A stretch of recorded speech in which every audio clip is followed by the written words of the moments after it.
Hey, welcome to another episode of Life in DR podcast show. I am your host, Saint. Thank you again for tuning in to another one, man. I really appreciate you guys. And as always, if you are subscribed, thank you. I love you guys. And if you haven't, this is your first time in, hit that subscription button. Hit that notification. And let's keep it going. Let's build this, baby. Life in DR, get you all your access. And before I even start, to the young man that said, hey, how do I get residency in DR? There is a specific video for here in our shorts. Made it for you, so go check that out. And if you are also one of those people that was like, hey, how do I get residency in DR? There's a short available for you guys. And anything else you need, drop that comment and reach out to us. So, man, today it is such, I know I say this a lot, but it's an honor and a pleasure to have guests because for the people that do take the time to join us, that's amazing. But really though, man, I can't even go into much word, but imagine moving countries, everything happens for a reason. You're in the supermarket and then all of a sudden, boom, somebody stops you and say, hey, you from Bradenton? That's crazy. So without further ado, man, meet my guest, man. Now I'm drawing a blank. See, I'm so excited. I'm messing up the name already. Tell me. Anxious. Anxious. See, I'm so anxious right now, man. See how that works? Anxiety. See, guys, I got anxious. I'm shaking like, look, I'm shaking. So look, man, this is my brother. Man, I'm going to make this intro long. Imagine being from a small town like Bradenton and then you never meet someone, but you know about each other. You're in the same circle. You were doing the same thing 10 years ago, 15 years ago. Really, about 20 years ago. 15 years. Yeah, so, man, again, 18. welcome. I appreciate you. Anxious, taking the time. And my man was playing ball today, crossing y'all cats over in DR, man. So appreciate you again coming in. For sure. He don't drink, so we no drinking tonight, but we just going and this show we do pick a cheek. That's what we do out here. With toast for the water. Pick a cheek. And we in there. let them know a little bit more about you, man. Yeah, so just like he was saying, man, my name is Anxious. I'm from California, but I was raised in Bradenton, Sarasota, Florida. 941, baby. 941 in the house. Florida right here representing. So pretty much, man, just like you said, I'm out here, I'm transitioning into the DR. And I'm walking in the grocery store, the supermercado with my lady, and I look up and I tell her, I'm like, I just see his face a little bit, and I'm like, man, I think he's from Bradenton. And my lady, she looked at me like, yeah, what's the chances? We in a whole nother country, you feel me? So I kind of look at him and he walking down the end of the aisle. So I'm like, yeah, whatever, probably not. My mind plays tricks on me. I feel like I recognize people that are similar, that look similar to people that I know from back home. And you kind of double take, and I'm kind of sitting here talking to my girl like, come on, we got to get what you want. What do you want, And that time, you kind of loop back around. Uh-huh. And then I'm looking at her, and I turn back, and I see you again. And I'm like, habla inglés? You speak English? In his mind, he already thinking like Spanish, so he like almost went to respond in Spanish, and he's like, yeah, I speak English. I'm like, you from Bradenton? And he looked at me crazy like, there ain't no way this happening right now. And I'm like, bro, you from Bradenton, right? And he looked at me and he's like, yeah. I'm like, dog. And I told him my old name and everything from back in the day. And it just was like, it was crazy. Random as hell. Can't even believe it happened. But, we in other country and we cross roads from many years prior. We both was in the music industry and the different types of media platforms and stuff. And it's just crazy that, we did shows pretty much in the same place. We was in the same venues many a times, but we rubbed shoulders a bunch of times, but we was never like close back in the day. So it's just kind of crazy to show up and see you, bro. And again, I appreciate everything. He helped me out, gave me some information and already networking right there in the grocery store. We didn't even have time. He gave me some numbers and he's like, call this person, boom, boom, boom.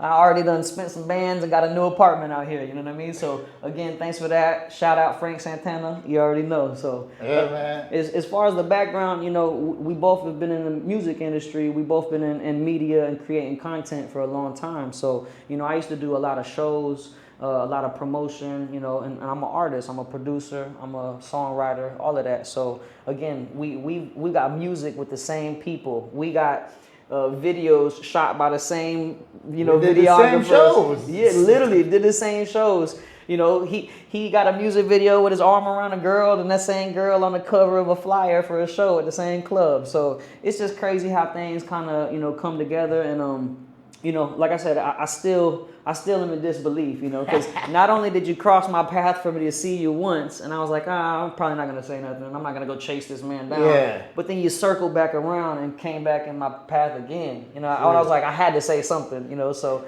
it's just random. It's crazy how things work in mysterious ways, for sure. For sure, man. And everything happened for a reason. Because think about it. Like you said, you've been dealing with trying to find a place, bunch of left and right. Oh, let's do this and this and that. And you told me, I was like, oh, say less. Here's the number. Call this person. Da da da. Like, you sure? Call this person. I call Frank. Good job. I call Frank. I like, Frank, this is what's happening. This is what's needed to happen. Do this, do this.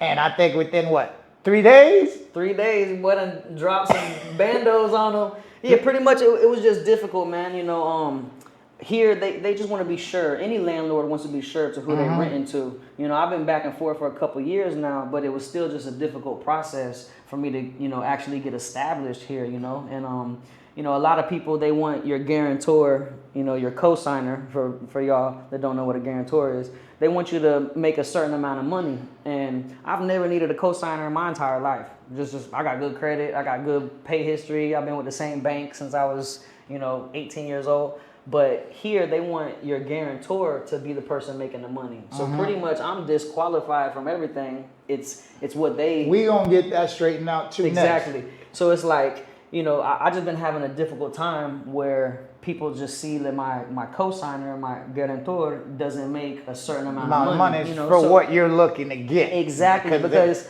you know, I gotta realize that that's like the upper echelon of the type of homes. You know what I mean? Here, I'm not looking for just like a regular in the barrio, in the hood. You know, I was trying to find something real nice so I can like establish my family and, you know, and provide for what I see fit, you know what I mean? And, you know, because there's a difference. We're in two different cultures and two different areas, so I just want to be safe. And, you know, so if I'm buying a place like this or renting a place like this in America, you could be paying $2,000, $3,000, $4,000 a month easy, you know what I mean? Especially in the biggest city in the country. Exactly. So imagine we in New York, San Francisco, Houston, Miami, Tampa now, St. Pete. You paying out the wahoo, you know what I mean? So again, it was just real cool. You know, as soon as I seen you, we chopped it up for literally 2 minutes. He was like, oh, I got a realtor right here. Hit him up. You know, boom, he speak English. And like I said, within 3 days, I done dropped 5, 6 bands and, you know, signed a contract and we moving in, you know. So I appreciate it again, bro. Oh, for sure. So just to give you a little background, what happens in this country. So, right, a lot of you guys that already does come here, you're doing Airbnb, which is fine. You're just paying more. But once you do make that adjustment, you are moving to this country, you want a place that you like, okay, I am paying this much that allows me to have the freedom and other things that I want to do. So you want an actual rental. In the States, even when you are renting, you need a co-signer, you need this, or you gotta have no eviction. So it's the same thing, but imagine you don't have a social. You don't have something here to give them. So here in this country, for all apartments that are nice, and you're not in the hood, they want you to make enough money to pay them, or 3 times. If not, exactly, and if not, they want somebody that can co-sign for you to confirm. So if you mess up or you can't pay the rent, that they got to turn around and they're going to be responsible for it. So like I said, once he told me he got a situation, and man, we from Bradenton.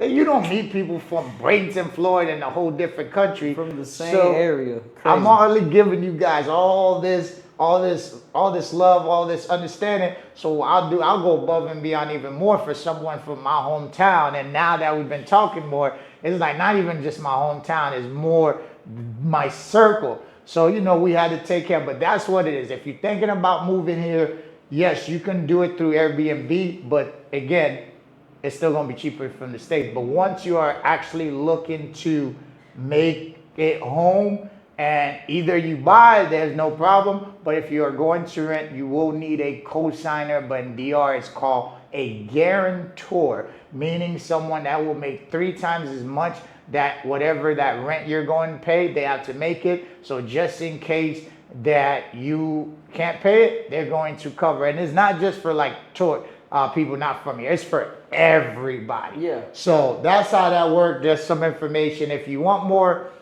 hit the comments. I can make a specific video more in detail. But speaking of that, man, like you about to be official. You already official. You about to be official. But what led you to like, I'm from Cali. I grew up in Florida. I'll be all over doing my thing. But what led you to come and visit Dominican Republic to where now you call it home? But just the first, what made you come to DR and visit? Yeah, I mean, to be honest, I've been all over the United States with music. So I've been traveling a lot. I've been on my own since I was young. So my mentality is get up and go. I don't necessarily need to just be sitting in one area.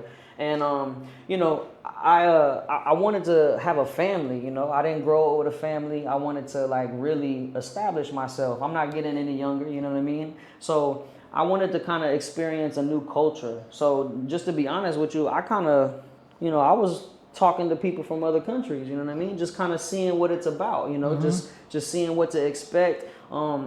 You know, I got some friends that have been, you know, they found love and found, you know, created a family from Colombia or, you know, here in DR, even like in Asia, you know what I mean? So I was just wanting to see, because everybody's telling me like, hey, you know, the type of women are different in other places. And nothing wrong with the beautiful queens in the United States, but I'm not talking about y'all. I'm talking about y'all's counterparts that ain't, you know, as beautiful in the mind, and they just reckless and, you know, using men and stuff like that. So my mentality was like, let me see about another culture. And to be honest, DR is the closest other culture to Florida, you know what I mean? Yeah. So again, I was speaking to some people, and yeah, I came out here and pretty much you know, I enjoyed it. I enjoyed the culture. I enjoyed how people accepted me. And that was my plans. You know, I wanted to come out here and just see what I could find and see about creating a family for myself. You know what I mean? And as you see, you know. That's what I was just going to say. First of all, when was the first time you visited? What year? First time you visited DR? 2023. So it's been a couple years now. Okay. I've been back and forth. You know That's what I mean? nice. So, and that's my plans. You know, I want to be here full time, but like, I'm gonna always be back and forth. I always got, you know what it is. We hustlers, bro. Yeah. So we got stuff going on all over the place. I own a company. I own a couple companies in Florida, and one of them I have a construction company that's doing really good. So I don't want to just completely put that on the side burner. Yeah.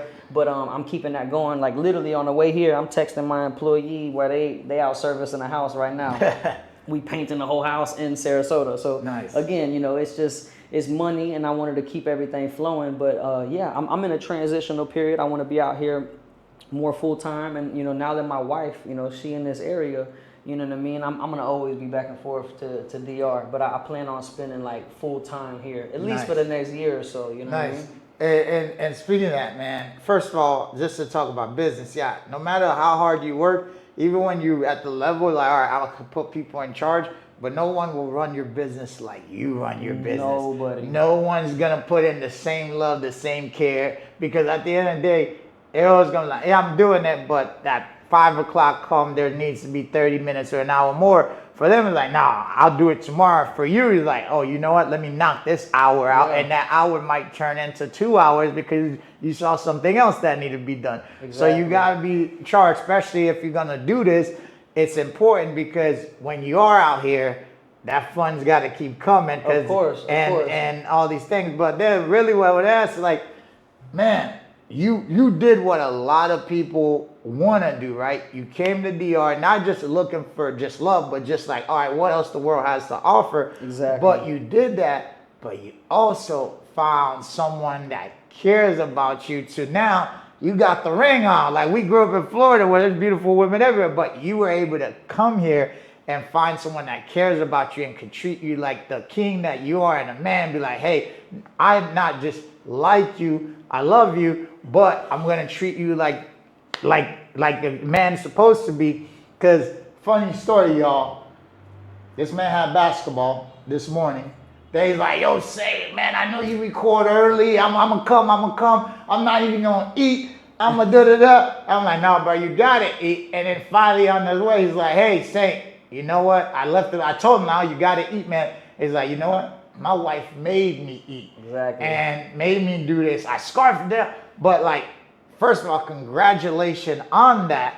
But like for you, it's like, how was that? Like coming here little by little, and you were able to find it and find someone that cares for you, love you, and not only marriage, and then I think you about to like make a family. So give us a little background. How was it? How was that for you? And then how were you able to just, do what so many other people try to come here to do? Yeah, so I'll run it back a couple years, a man has to have a vision. He has to have an ambition and direction. A lot of men, they don't necessarily know what they want. Mm-hmm. And that's why the relationships don't work out. The women know what they want, but the men don't necessarily know what they're trying to accomplish. Mm-hmm. So they just kind of moseying along.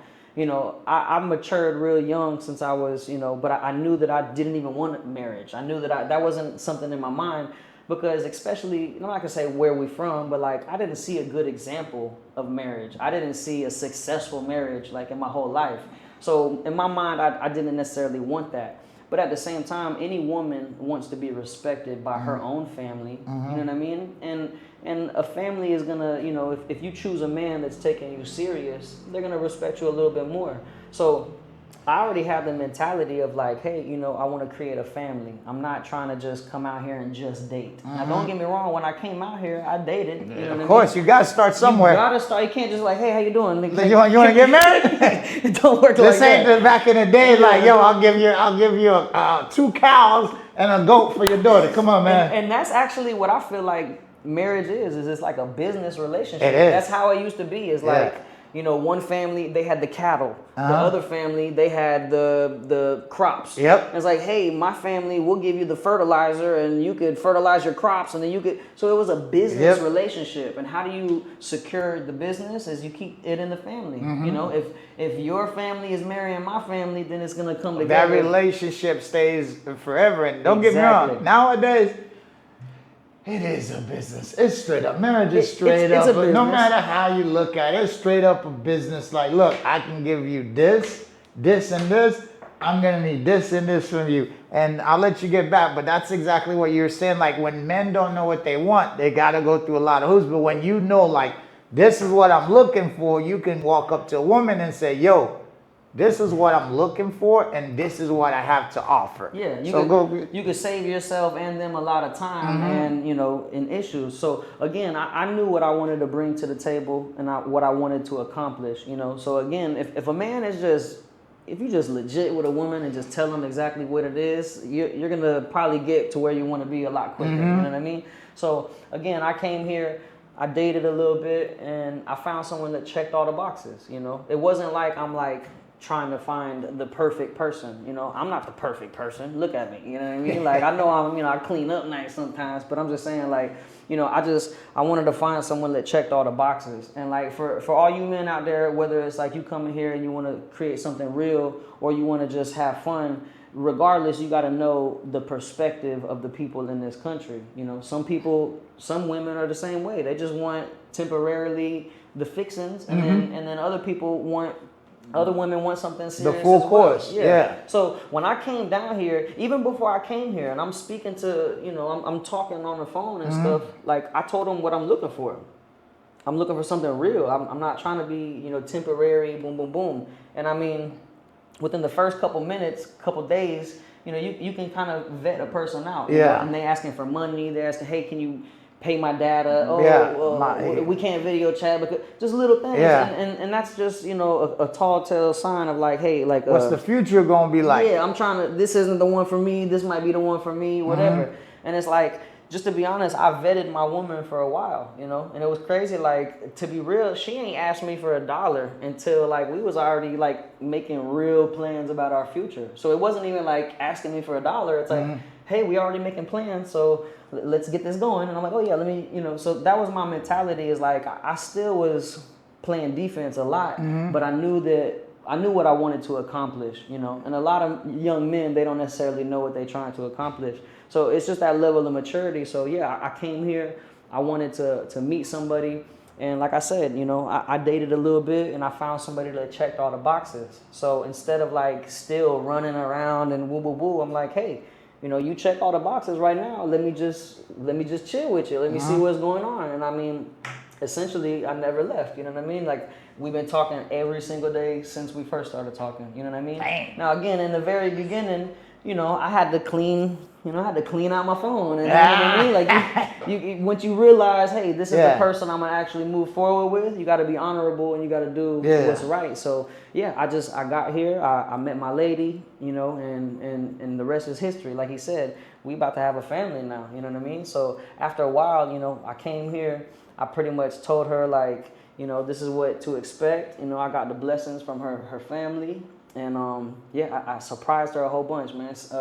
San Valentin, which is Valentine's Day. I did a whole little thing. Okay. Surprise. Nice. I showed up. Actually, her brother is in the studio right here with us. He helped me open the door at 4:30, 5 o'clock in the morning. Dang. I surprised her, woke her up, gave her some diamond earrings. I said, hey, get ready. I bought these dresses for you. We're going to Puerto Plata. We have a photo shoot. And I staged a photo shoot, but it was just, you know, the beginning of the proposal. Oh. So as we got to the, you know, we on the beach, we get closer and closer, and it's the big old letters, you know what I mean, lit up. Dope. And I literally was like covering her. I'm like walking behind her. I'm like, so she didn't see until we got close enough. And you know, so it was just important to me to show her that she's special, you know what I mean? And that was my mentality. And again, I came here seriously. I ain't come here just trying to have fun.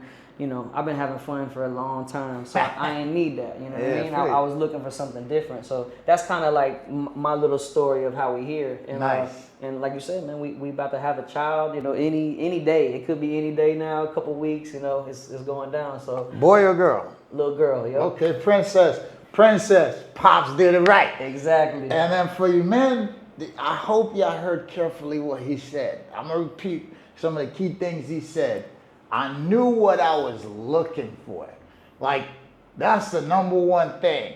I had a guy recently, he's like, can you help me do this? What you looking for? Oh, I'm looking for this. So that means you really looking for this. No, that's what. So men, young men, older men, all the men, when you come in the DR, now Colombia, know what you're looking for. If you really just looking to have fun and wild out, have fun, like turn out. But if you're really truly looking for love or like that someone to build something with, number one, you're not gonna find them on Tinder or Bumble. Number two, you're not gonna find them in the club or at a disco. You gotta come out here and really live, like be out here, go do groceries, the grocery store. That's how we ran into. That's where those people are doing it. So number one, come out here with things you know what you're looking for in life. And that's the biggest thing. As far as everything else, not everyone's this lucky because, hey, I get to come out. But at the same thing, what I heard really too is she saw a future with you. Mm-hmm. And that's the difference is, I've said this before, women will judge you based on what they see you for. Like you said, the temporary thing, if they see temporary from you, they gonna give you temporary treatment because that's what you giving the vibe for, and that's what they see you as. So that's what you get. But your woman saw, okay, he's looking for seriousness, so I'm gonna give him what he's looking for because that's what our women wants. That I don't care what they pretend. I know social media got them all messed up in the head now, but at the end of the day, all women is looking for true love. It might just different reason, but if you're serious with yourself and you're serious with them, you'll find it. So again, that's pretty dope and happy for you to find that out and to be like, yeah. And you've been coming here 2 to 3 years now. Mm-hmm. Like, give me some differences between, and I'm a pig. I know you've been everywhere, but since we talking about Bradenton, that's our town. What's some of the difference between Santo Domingo and Bradenton or Florida in general, or like Yeah. give us some cookies. Well, a lot of people don't realize, for one, how big Santo Domingo is. You know what I mean? Big. Like, there's more people in Santo Domingo than Miami. Yep. It's just that simple. Oh, yeah. When I looked it up, I didn't realize, because I'm a numbers person, so when I started looking it up, I realized, like, wow, this area is huge. And if you think about America, like, what are the biggest cities in America? You know what I mean? Like we just said Frisco. earlier, Frisco, New York, Miami, these are big cities. So for one, we come from an area that's like a city outside of a big city. It's a town. We a town. Bradenton is a town. Exactly. So it's money in Sarasota. Yeah, Don't get me wrong. real money. But Bradenton, to be honest, is kind of falling off. And really what it is people got to understand. Bradenton and Sarasota, they grew in like the 70s. Mm-hmm. So when you build all the houses, it kind of gets capped off after a while. Mm-hmm. So it's like, what's stimulating the local economy? In Bradenton, it's tourism as well, but it's really just the beaches. Like Anna Maria Island and Siesta Key Beach and Lido Beach. Exactly. But that's in Sarasota. Yeah.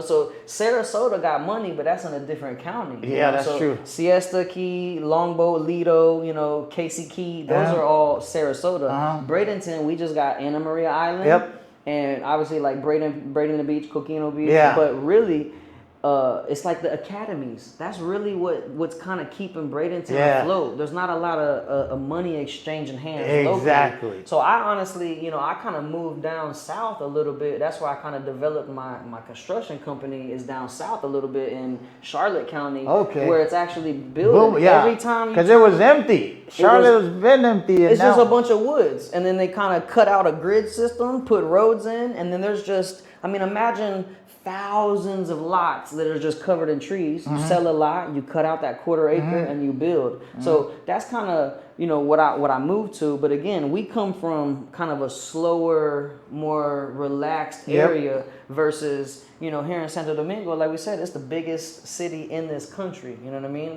There's more people here. It's a small country. It's like the size of a decent sized state. In the States. I would say it's like California, Florida. That's like, literally it. So imagine. Or Texas. Yeah, and exactly. I think Texas is even bigger than. No, Texas is probably bigger. Yeah. I'm not exactly sure, but I'm pretty sure Texas is bigger. But again, imagine how many big cities are in one area. So here in DR, it's pretty much Santo Domingo, Puerto Plata, Punta Cana, Santiago, like those are kind of the areas. So again, it was a learning experience because I'm not a huge fan of big cities. I come from the struggle. I come from looking over my back. So again, that's that anxious, that anxiety. I kind of just the tension. You know what I mean? When there's people everywhere. Yeah. And I'll tell you the biggest difference is like, man, they be on the road wilding, man. I don't know if y'all ever been to New York City and drove. My first time I went to New York City, I became a better driver. Instantly. It was 3 days later, and I'm like, I became aggressive. You drive like a New Yorker, yeah. You get it, there's 2 lanes and 2 lanes going underneath the light, and then it turns into 5 lanes on each side. So I learned how to like become an aggressive driver, and that's what's going on here in Santo Domingo. It's a lot of people in one small area. So you can just imagine, and to be honest, I'm sure from Florida, a lot of people that lived in New York, and you can just see the difference in their mentality, and it makes sense now. It's like animals stuck in a cage. You're gonna be a little bit more aggressive. Yeah, because you trying to guard your area. You trying to get somewhere. And it's every man for themselves. It's like a dog-eat-dog world. Yes, sir. That's kind of what I realized about here, in Santo Domingo, there's like people that are like really hustling and they going, or it's the opposite and they just chill and relaxed and like, hey, I ain't got nothing going on today. Let me just, have a good day. So that's kind of the biggest differences I would say. But there's so much similarities, A lot of people don't realize, and especially people here don't realize, is almost everything in this country was based off of something that already has been going on in our country. Yeah, exactly. So even when you're talking about the guarantor and the cosigner, it's the same thing. It's the same thing. They base it off of what's going on there. So it's really nothing different. You got to have your stuff established. You got to make money. If you're ever a landlord, you have that mentality. Is like, who's finna live up in my property? You know what I mean? So of course you want to make sure that they make enough money to pay the bills. You want to vet them. You want to make sure that they don't get in trouble. They got good credit, whatever. So that was my little issue is just kind of being limited by somebody else's income. I've never faced that before. I was a co-signer for people in my past, you know what I mean? So to come here and need a co-signer was difficult for me, but it's understandable, you know? So again, there's a lot of differences, but there's a whole lot of similarities as well. But yeah, it's a new culture, you know? It's a new culture, it's a new type of people, and you know, it's a learning experience. You know, a lot of Americans, you come over here and you learn what it is that you actually have in the States, and you become a lot more, you know, you're just more grateful for what you realize that you have, you know, whether it be the infrastructure, the roads, the electricity lines, you know, stuff like that. You know, over here there might be more potholes. You know, Crazy. There's people driving crazy. Everybody's on the bikes. You know, the electricity might cut off because everybody's just tapping in to get free electricity. You know, so things are definitely different. But it showed me like what to be grateful for about what we have in the States. You know, so if you coming out here for the first time, just really take a deep breath and be humble. You know what I mean, and learn. You know what I mean, and see what it is. You know, in comparison and you know, again, it's cheaper, but there's other things to expect. You first of all, you pay for what you get, right? Exactly. You're gonna get what you paid for. Number one, and then and take a step back. If you can drive in DR, you can drive anywhere. They used to say that about New York, but seriously, imagine someone on a motorcycle with a 60-inch TV in the back. Imagine someone with a refrigerator on a motorcycle. If you haven't right now on my stories, you can see it. And Saint's my homeboy, all social media outlet. Literally, I post that because it's crazy, like, and the horn. So for you, you may not come here and drive right away, but if you do, I'm gonna tell you some rules about DR. Don't make eye contact when you're driving. They're not gonna get hurt like some mistakes because gang war. It's just because it's dog eat dog world in this country, period. And when you driving, you don't make eye contact. You just go. Because once you make eye contact, you're the one that's got to make the stop. Now you got, oh, dang, I got to let them go.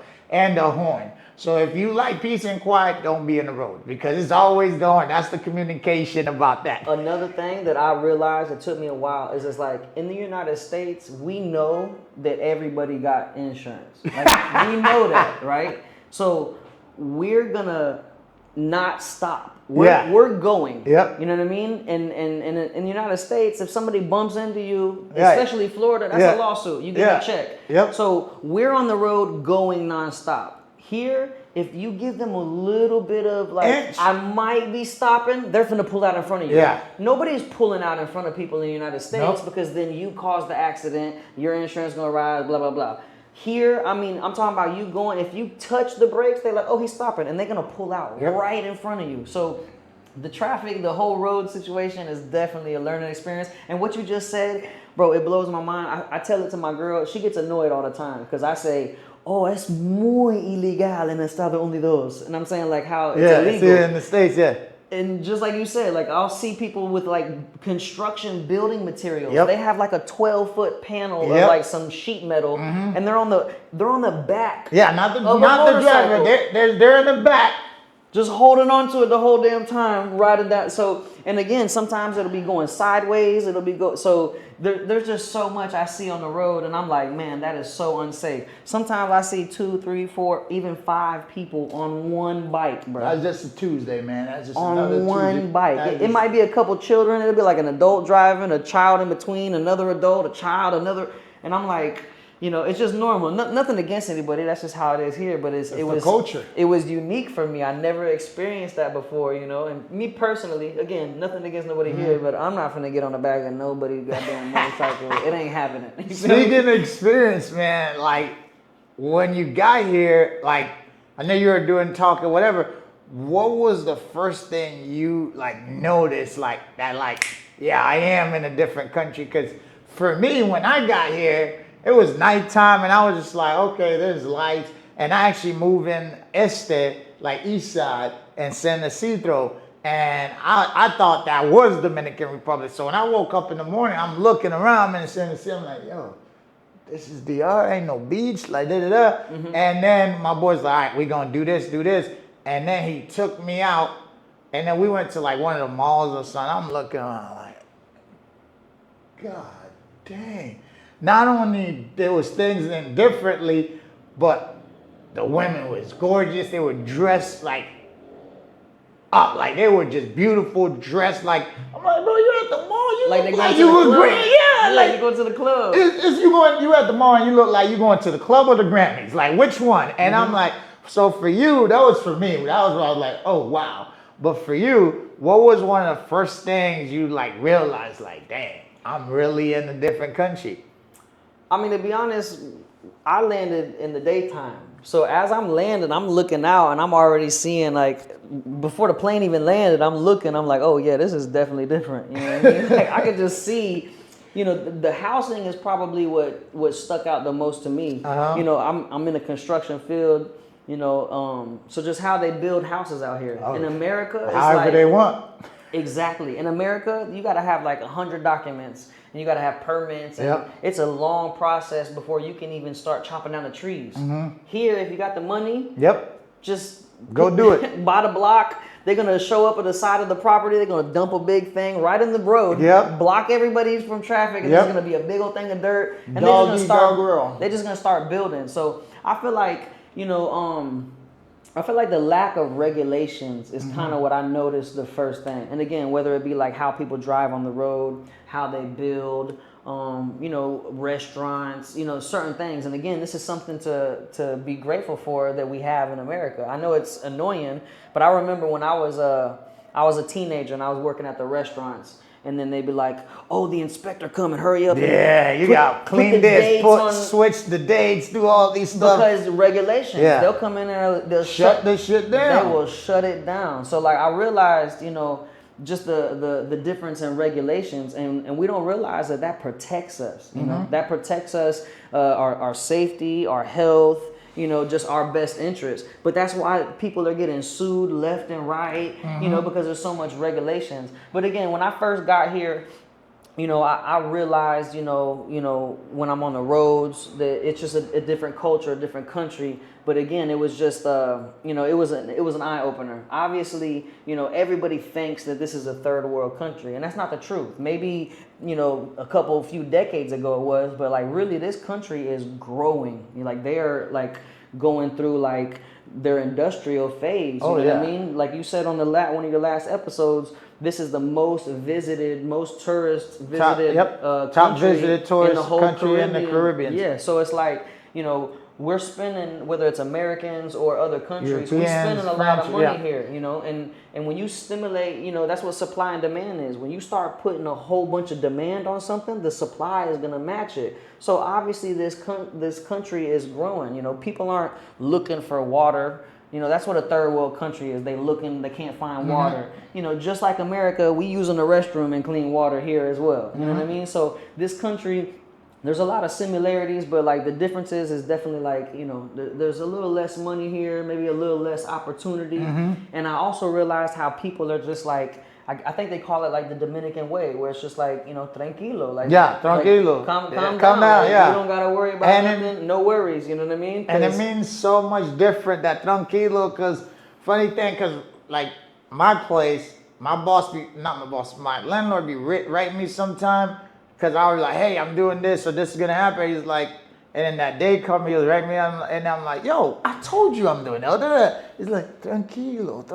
I'm like, then why you even brought it up, man? You should have just let me be. Just calm down. Our mindset is different, because once somebody brings something up to you, you want to respond, or you want to be like, okay, take action, or I already took that action towards where here, they just say it to say it, and then it's like, yeah, tranquilo, it is what it is, c'est la vie. I think part of it is like in America, our bills are so high that we ain't got time to just be chilling. Yeah. Like, I don't know about you, but I think about every day. I'm like, okay, my house, I pay $40 a day. Okay, my car, I'm paying $20 a day. Like, I'm thinking about what I pay every day.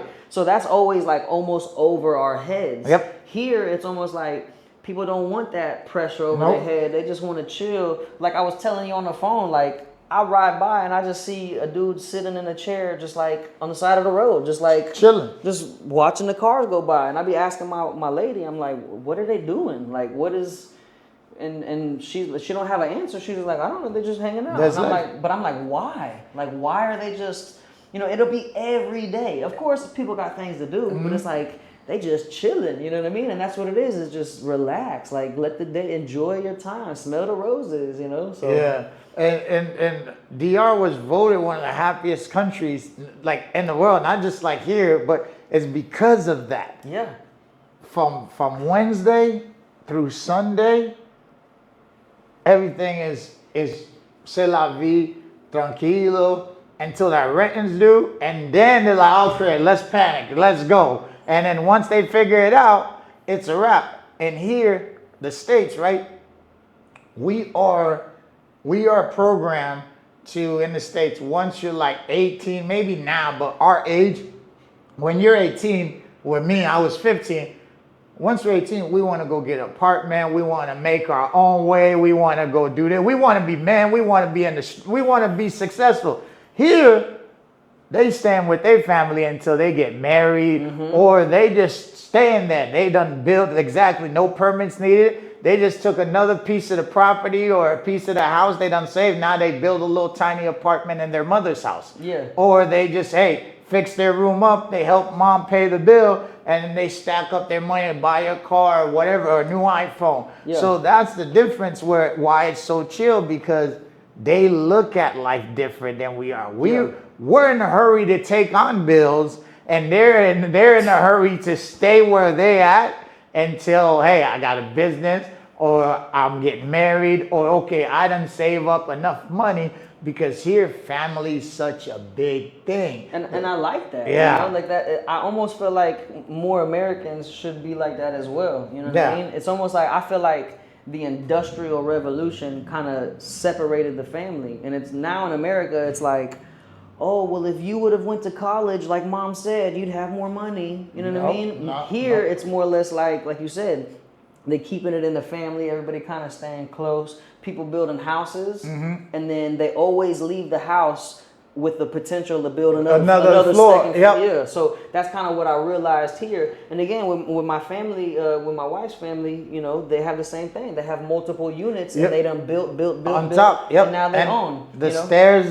They just put the stairs. Those too skinny for me. Sometimes, for sure.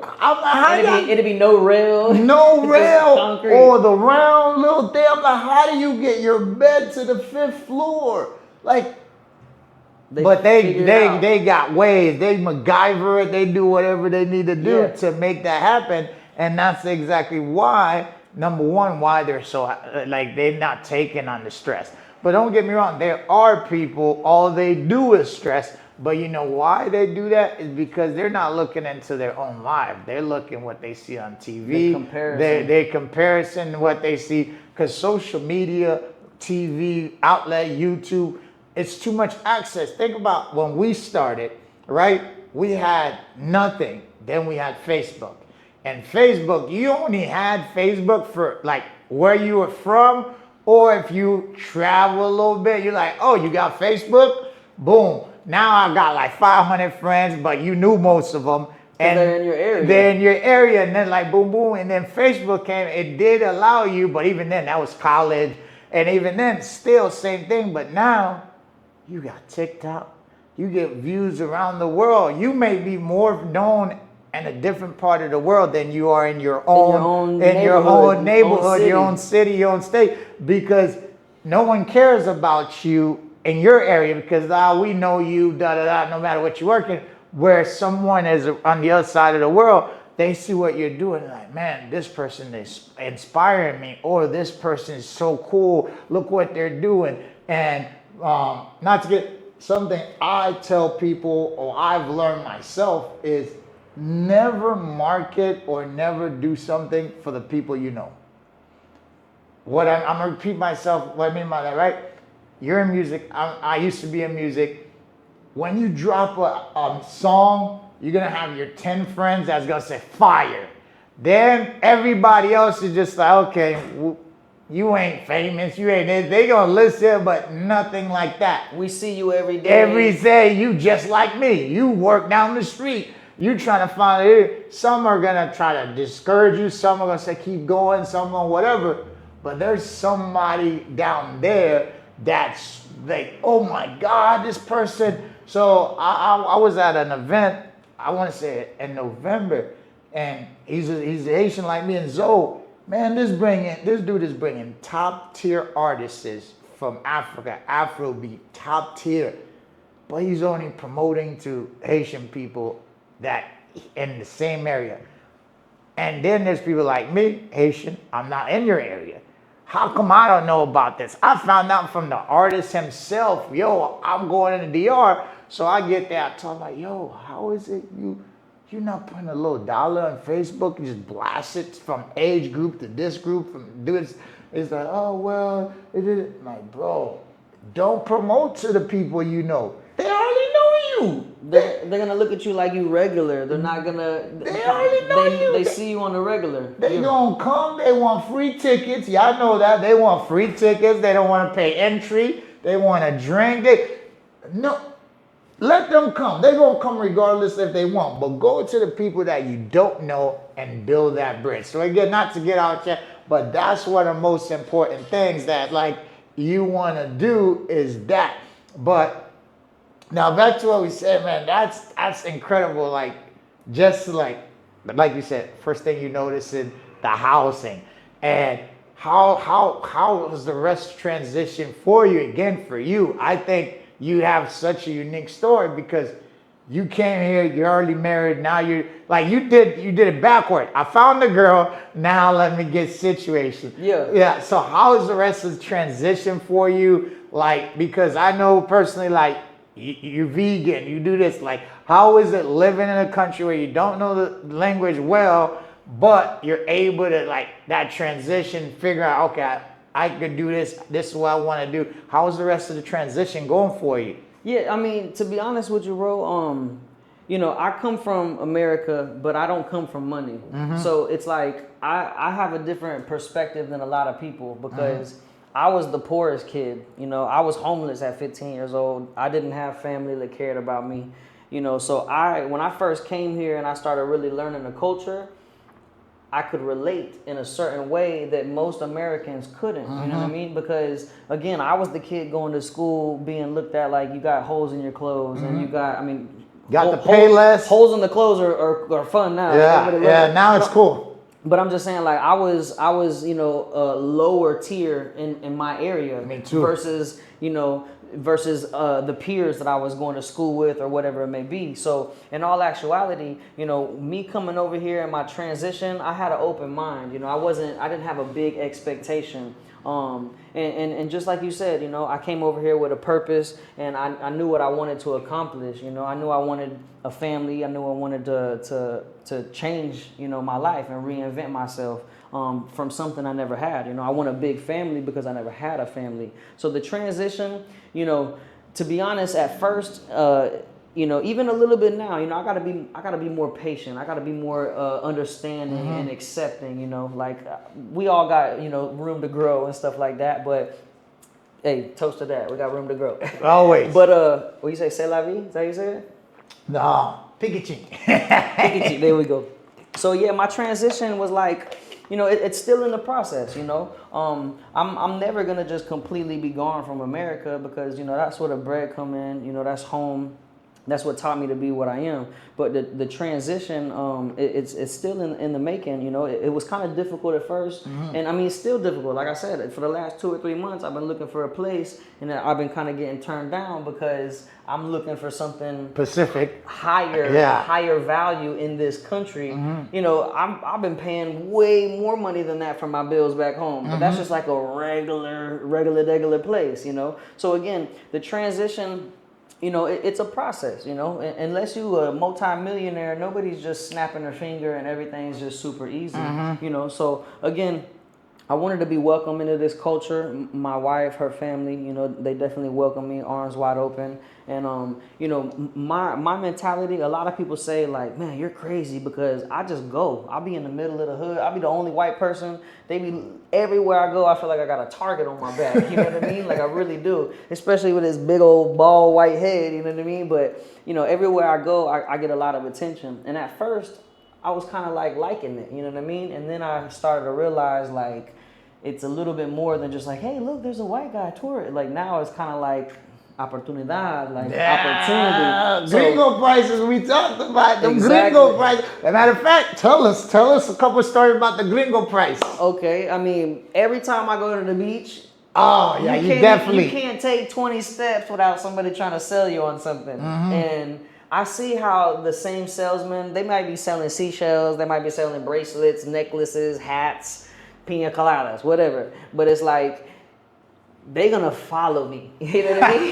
Like, they're not gonna take no for an answer. They're gonna be like, no, like for real, I have something for sale. Like, you know you want this. Yeah. And I appreciate the ambition, you know what I mean? Because we salesmen ourselves. Exactly. But I'll tell you this: the best way to do it is don't engage. Oh, yeah, just keep, cut off. Keep walking, because they're gonna say two times, and that third time they're like, damn, yeah. Well, once you engage to any salesman in this country, oh, it's a wrap. They're not going nowhere until like at least 10 rejection. Yeah.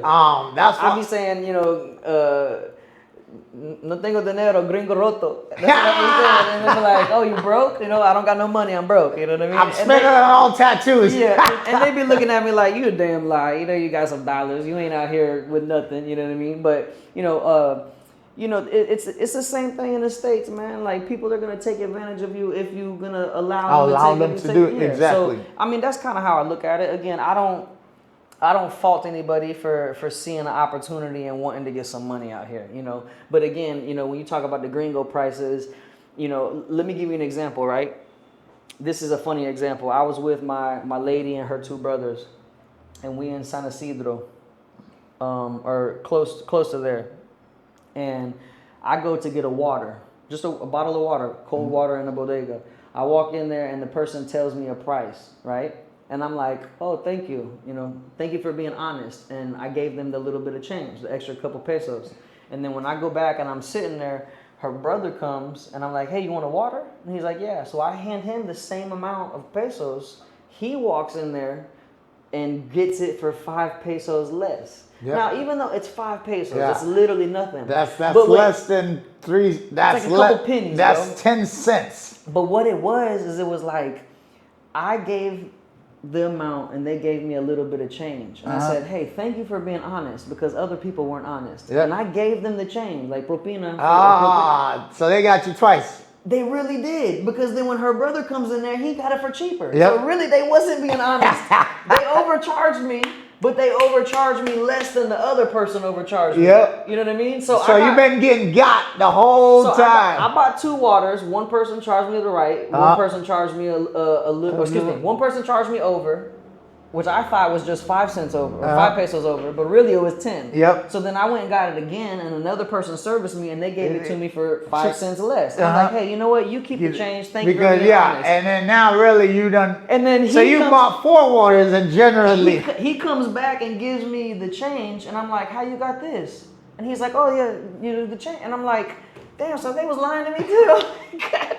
And again, I get it, you know what I mean? But imagine, you know, you went somewhere and you bought a McChicken or something for one price, and then you walk in there later on and you realize somebody got it for cheaper. It's like, wait, it should be the same price. Exactly. But again, they don't got prices listed nowhere and stuff like that. So that's just a real small example of the gringo prices. But you know, they gonna get you when they can get you, man. It's just that simple. Not to mention, like, cars are super expensive out here, rental cars, you know, and a lot of people don't realize, like, a vehicle in itself is more expensive here because you have to pay that 20%. 28%.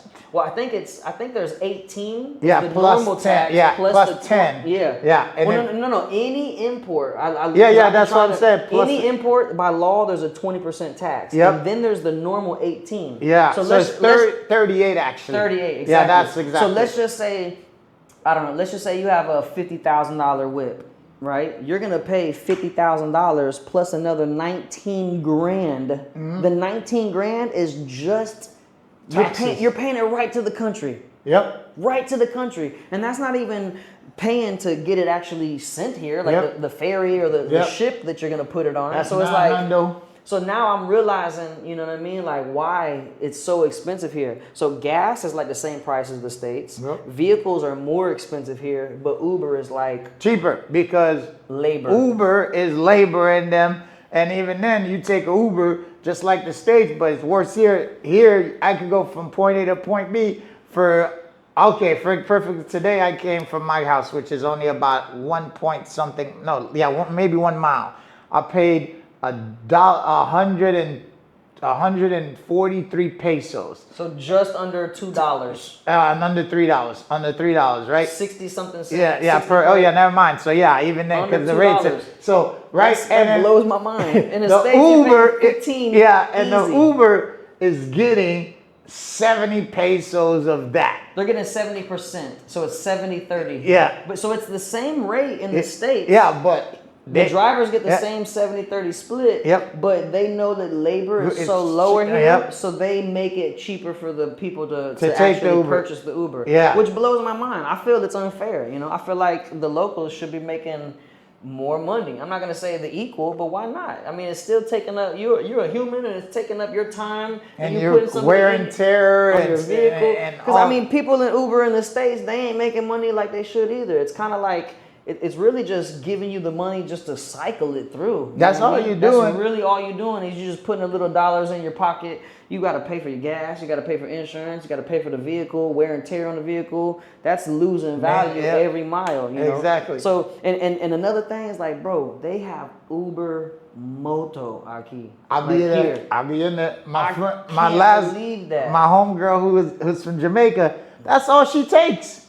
Yeah, I couldn't believe that. I'm like, wait, Uber actually allows people to jump on the back of somebody's moped, motorcycle, little dirt bike. Like, they just riding on the back. I'm like, bro, that was one of the main things that I realized too. I could not believe that. And when I first came here, I wasn't Ubering at all, because my mentality, I done traveled all the United States, and I feel like that's a level of protection. If I can have a vehicle, if something go wrong, I can hit the gas. Yeah. I can protect myself. I got to have a vehicle no matter what. So my first, dozen times out here, I was straight rental every time. But again, you getting rentals at the airport, you getting smacked over the head. And they make you get insurance. Yep. It's not like the United States, like my car insurance covers a rental car. You know what I mean? And then most American Express cards cover it as well. So exactly, credit card can cover it, and then your own private insurance. So when you get a rental car and they say, hey, you're paying $20 a day, like that's $30, whatever the rate says on the application, whatever you're buying, Hertz, Enterprise, whatever, that's what you're paying. Yep. And when I get there, I show them my insurance, and like, are you good to go? Yeah, here no. You have to get, because they want that money. And everybody is just driving crazy in the bikes. So 9 times out of 10, you're gonna get scuffed. Your vehicle gonna get scuffed. So you need full insurance. You can't just do regular. So that's double the rate. Like full insurance is literally like $40, $50 a day. So if you're already paying $50 for the car and you're paying $50 a day, and they're gonna hit you with the taxes and the fees and the blah blah blah blah blah. I'm not gonna lie, I done paid over $100 a day a handful of times. That happened for SUV, like a nice, That happened during COVID. My ex came from Puerto Rico, similar thing. Like, got the rental, and it was good price for the small SUV.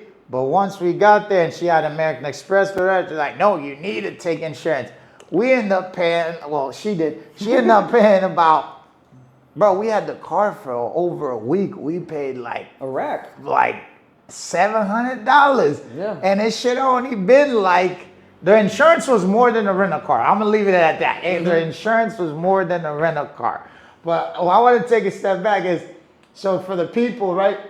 If you come to DR, gringo prices, but one of the thing is, go to places, he said they don't, Comados obviously don't. But if you go to the beach, go to restaurants with menus. Don't go anywhere that don't have menus. So again, repeat that. When you go to the beach or any place you go, for you not to pay gringo prices, if you got money like that, be my guest. But if you want, like, no, I don't want to be taken advantage of, you go to places that's true restaurant. When you walk in, you ask for a menu, you see the menu prices, you good. If you just see plastic chairs and plastic tables on the beach, you go there at your own risk. last but not least, if you're on the beach, especially like Boca Chica, Wandolio, if you go to those places and someone comes up to you, my friend, I got the place, come here, come with me. They're not your friend. And and they take you to a restaurant, just know that's gringo prices. So whatever you're buying costs double. So no one's your friend. You're just you are an opportunity until they know you or you met them on their own, and then like, no, I got you. But yeah, again, don't go nowhere that don't have true menus. And number two, if anyone tell you, my friend, like I'm my friend, vamos para allá, come with me, I take you. Just know it costs 3 times the amount that you got. Because think about it. Why are they coming to snipe you out of the crowd? Because they're getting paid to do that. Yeah. You know, so they're trying to make their middleman fee as well. Exactly. And don't get me wrong, like it's not going to be every single person like that. Because there was one time somebody came up and they offered me, you know, hey, we got excursions and stuff. And then they pulled up a whole price list. Yep. So it was like everything from riding the speedboats to the banana boat to the ATV rentals to horseback rides, and they had a list of everything. So, but you're so correct. You know, if you go to a place that doesn't have the price listed, they're making up the price based on who you are, depending on how much they think they can get up out your pockets. You know what I mean? And again, you know, like I said, I've had people like, hey, piña colada aquí, you know. So again, there's people out there being paid to try to bring in the traffic. Yep. And same thing with parking. You've been to Boca Chica that's everywhere, not even just Boca Chica. Anywhere you park, somebody thinks they own the street. They want to get paid. When you come off on that exit, when you go towards the beach right in Boca there. Chica, where you know it kind of splits past off the to Olay, and then you pass the right, or you go left. So when you get down there, where it splits off into that fork, if you keep going straight to where you're gonna see them kind of running up. They like, run to your car. Yep. Trying to tell you, and I'm like, I'm right here in the parking garage, buddy. Like, you know, I don't know if you know, it's called dang, I can't even remember the name of those 2 big towers right there. It's not directly across the street from the Olay, but it's just a little bit down. It's called, it's on the left. It's on the left-hand side. Exactly. I know it's the white building. I've stayed in those 2 buildings like a dozen times, you know what I mean? Just because they got a nice parking garage, 2 levels, security, blah, blah, blah. But I'm like, hey, I'm pulling in here, but I'm not going down there, you know. We'll just walk down there to the beach. It's super close, you know. Well, yeah, man, that's exactly. So there's a lot of gyms. There's a lot of things. But at the end of the day, if you just come here, some people just come and don't care. Just go with the flow, because at the end of the day, when you travel, that's the whole thing about traveling, is experiencing different things in different culture. But if you do want to feel like not to get taken advantage of, hey, that's one way. And it's the same thing. And like we may sound like one way, but it's the same thing in the US, right? Of course. Something the other day I saw someone post, and I'm like, that's so true. People that buys like seminars and things from influence online and stuff like that. What are they doing? They're doing the same thing. Exactly.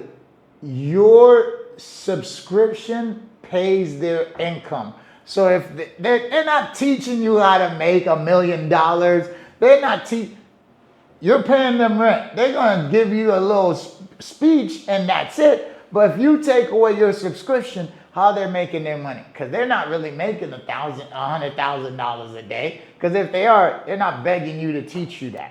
They're middlemaning the information that they learned. Yeah. And we in the times of information. Yep. It's like it's so easy. So they learn something and they trying to pitch it to you. Yep. So whether they selling pina coladas here or they selling, you know, how to make money with cryptocurrency or e-commerce, crypto, whatever it is, it's all the same. It just so happened this is a different culture, and it's the stuff that you said a couple of times that we take for granted in the U.S., where we're okay paying $100 to this random guy on the internet because he got a nice suit to teach you how to buy something or sell something online. When here they do it on the stuff we take for granted, like parking, going to a restaurant, knowing wherever I go, this is the price I'm paying. In Florida, I'm paying X amount of tax, and I'm not paying state taxes, so I'm here. We're here. It's every little thing you do. You sneeze, there's a price. You park, there's a price. You talk to this person, there's a price. Every little thing you do, there's a price. It's because their mindset, not all, their mindset is beginners. Like they haven't developed. Because if I go to Plantini and Narco, or Blue Mall, I'm not paying for parking. I'm parking For free. And I'm parking free. They give you a Valet, little ticket. valet. Mm-hmm. Because you've made it to that level. You're not having to worry about the bottom feeders. That's the difference. But who can we really blame? You know what I mean? Because Americans waste. We so wasteful. Like we're so wasteful. So why ain't they gonna try to see us as an opportunity? Because they're gonna just waste money. And me personally, like I tip everybody just because. Why not, for one? You know what I mean? Now, of course, if I feel like I got taken advantage of, then you already got your tip. You already got your little extra percentage. Yep. But like every time I'm in an Uber, I always give them a tip. But that's another thing. Like Ubers sometimes will cancel the ride. They're gonna demand like, hey, you gotta pay me more than what the app says. Yeah. Like those are sometimes people that I don't even want to just cancel. Let me get somebody else. You know what I mean? I did because I'm gonna tip you. Like something I learned a long time ago. Like you go to a restaurant, especially here. Tip them first. As soon as you walk in there, you put like 500 pesos in your hand and you be like, hey man, do me good. They're going to look at you and be like, bend over you back. need another water? You need another this? Let me tell you what happened last night. Last night the guy didn't know me. So we go to this place first time, bumping. And we get there, it's packed. We can't get a table, so we go downstairs and eat some pizza at the other place because it's too fat. So we come back, now we ate, let's go upstairs, get some music, get some vibes. And we get in there, I want a drink. And so we go one side, boop, boop, boop. I'm like, let me go get a drink. I'm walking, and the guy sees me like, yo. I'm like, I don't know who you are, but what's up, man? He's like, hey. I'm like, cool. He's like, what are you looking for? I'm like, I need a drink. He's like, you have a table? I'm like, no. Man, he's like, wait right here. Stay right here. The man left. I'm like, okay, whatever. He comes back. I'm looking, I'm like, man, he done came back, gave me a little table. I'm like, no, I got 5 people. He's like, no, stay right here. Just stay right here. Give me a 2-top. Stay right here. And then within like 10 minutes, 5, this man made a table appear for 5 people. I'm like, they built it in the back. I'm like, dang. I'm like, okay, let me go get my peoples. I'll go get the group. By the time I come back, like, man, that man he went above and beyond. Even though the service was slow, because then we turned from 5 people to 10 people. So now it's more work, plus the whole place is packed. But you can appreciate that. I appreciate it so much. I gave him 1,000 peso tip, and the check was 7,000 pesos. So you figure I paid 18%, plus he automatically got 10%, and then everybody had other checks. And then I gave him the 1,000 peso. He looked at me, was like, I was like, is that enough? I knew it was, because a 500 would have been enough. But guess what happened when you come back next time? Let me tell you this. No, he actually like, you got my number? Yeah, He's like, you got my number? Like, anytime you want to come back, you just go ahead and let me know. Call me. I'm going to make ahead of time. I'm going to make you treat me. Exactly. Yeah. So you right with that. Like, and so I appreciate that as well. You can't just put everybody in a box, especially out here. But there's people that are really working to give you that value. Yeah, exactly. Some people want to give you the same value that this person wants, but they're going to charge extra on it. And then other people are going to give you more value than what, so you technically got more value than the other people in that establishment. Oh, he was pouring our drinks. He was doing that. Because he went out of his way versus just here, come to the table, boom. So it's like, I appreciate that. And that's one thing I've seen here too, another change is it's like they selling anything you can imagine on the side of the road, bro. I'm talking about, bro, I done seen some of the windshield wipers, bro. I've never. Oh, of course. They'll wipe it down for you and switch it. No, I'm not talking about the people that just spray soap water I'm talking about switch they the whole. They literally got like 30 different types of windshield wipers to sell you windshield. Like it's like an AutoZone on wheels. On wheels, bro. I couldn't believe that. And everything. You see people selling stuff in the United States, but that's like honestly illegal, and that's one of the regulations. Yeah. Some places don't allow you to panhandle and like beg for money and blah blah blah. But it's like I can respect somebody that's outside all day hustling compared to. Let me tell you this: you might not have seen it, but on the way here, did you not see the girl playing soccer? Right up here. You came right. So you came and you made it right. I went this way. No. on Kennedy, right by the mall, you came by IKEA and then you made a right. Exactly. See, right when you made that right. Because there's a one-way. Yeah, right there. you didn't. No, you didn't. You went around the loop, so you didn't actually come all the way to the main road. But on Lincoln and Kennedy, there's actually a girl that's there every Sunday. She does trick with a soccer ball. She's like dribbling. Yeah, she's on the when the light turns red, she sits down and she gets up. She start making tricks with the soccer ball because it's about 60 seconds for the lights to turn, or 90 seconds, and it's long.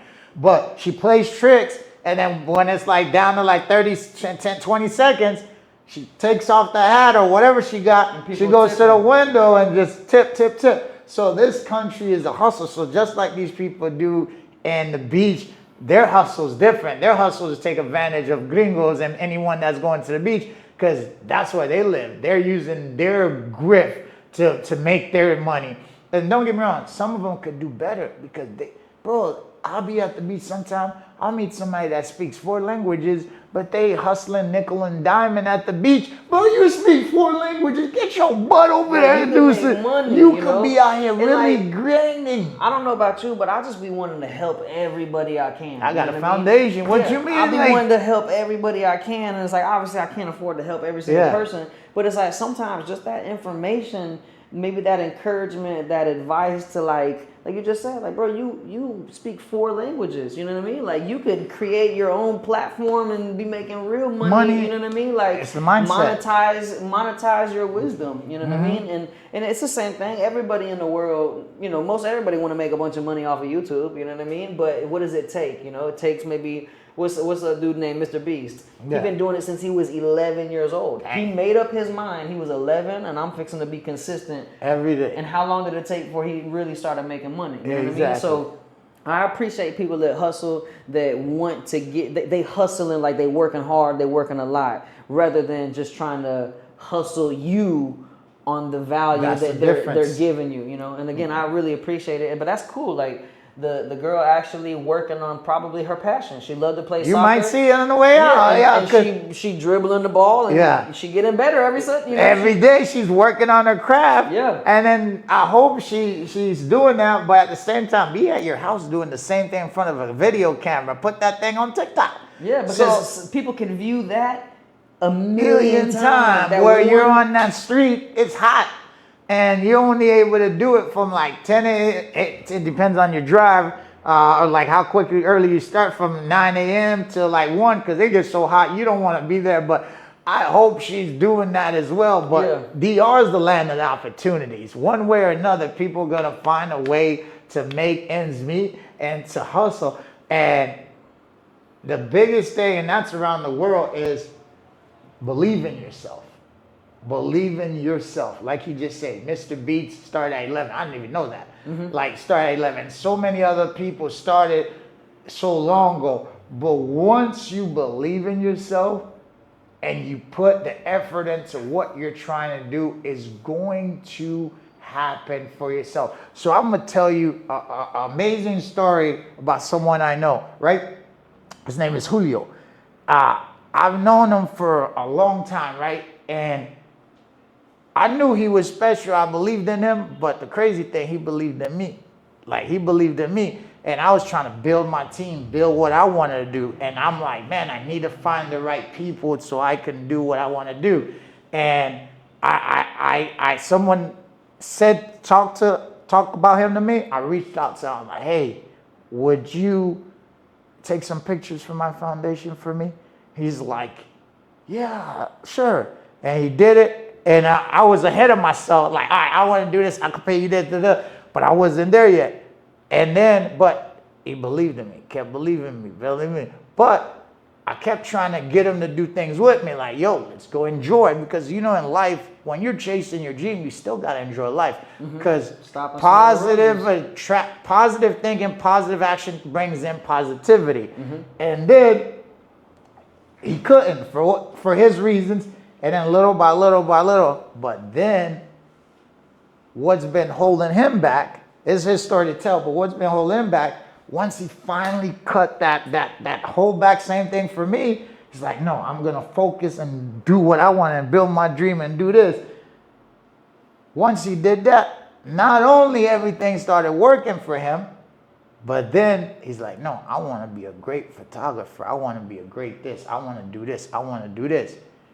All this is based on him taking that action. Because I was wanting to do my podcast forever. Yeah. But I was like, how do I do it? I need that, da-da-da. But once he do it, but now, my man be telling me, say, I'm so busy. I so much work. But he took that leap of like a Mr. Beats, like all of these people. So for you guys out there, Julio's my photographer, Julio's my business partner, Julio's the man. And once he believed in himself, once he took that leap of faith, now he's telling me he's too busy all the time. And we're going to make sure we get him to the, and the coolest thing, he'd be sending me Instagram stories of like all the cameras he wants and all these things and all these, like, that's what you gotta do. Some people call it manifesting. Some people call it dreaming. I've been daydreaming for about 5 years now. And all the things I've been daydreaming about is all reality now. But believe in yourself. Go after everything you want. And the number one thing is, I've said it again, I'll say it again. Be your biggest cheerleader. Guys, my boy. For sure. Thank you for tuning in to another episode of Life in the Art podcast show. Cat got my tongue. As always, I love you guys. I am because we are. Again, if you haven't, subscribe, hit that notification button. Anxiety, I appreciate it, my guy. Appreciate you, Saint. Hey, I love you guys. I am because we are. That's all, folks. I'll see you next week.